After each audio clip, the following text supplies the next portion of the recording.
May natanggap akong katanungan.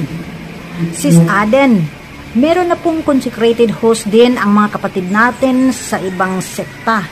Bumibili sila ng host natin, tas pinagdarasal din nila. Di ko lang alam kung pati consecration part ng mas natin, kinopya. Tinatanong ng pamangkin ko kung valid daw po ba yun. Nagiging body of Christ din ba kagaya sa atin? Kasi sagot ko, di ko alam. Hihihihi. Only validly ordained priest can preside.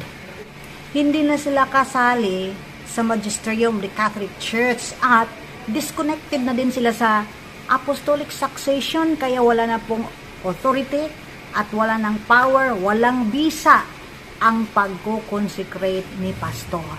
Maliban po dyan, simbolo lang ang kanilang turing at pagkikilala ayon sa kanilang katuruan. Real presence. The Catholic believe that bread and wine are truly transformed into the body and blood of Christ. It is called transubstantiation. Si Jesus mismo nagsabi during consecration, John chapter 6 verse 55, "For my flesh is the real food, my blood is the real drink."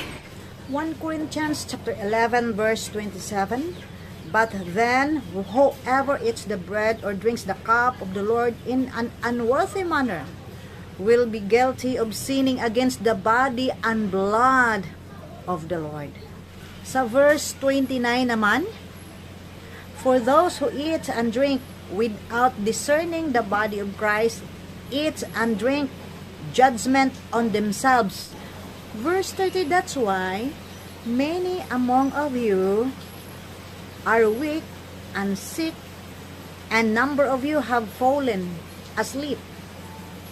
Ibig sabihin na may consequences tayong matanggap tulad ng kahinaan, mga karamdaman, at kamatayan sa espiritual na aspeto.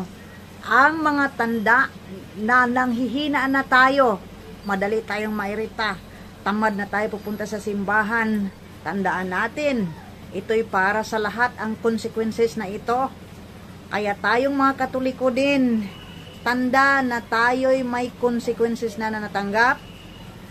Tamad na tayong pupunta sa simbahan, KBL na tayo, kasal, binyag, libing lang. Huwag nating kalimutan na invalid ang consecration ni pastor kahit magdasal pa siya, kahit magpatira pa, at hindi mangyayaring magiging body and blood of Jesus Christ dahil simbolo lang ang kanilang katuruan, pagkikilala at pagtanggap, pagreverence, pagrespeto sa ating Panginoong Hesus sa banal na Eucharistia.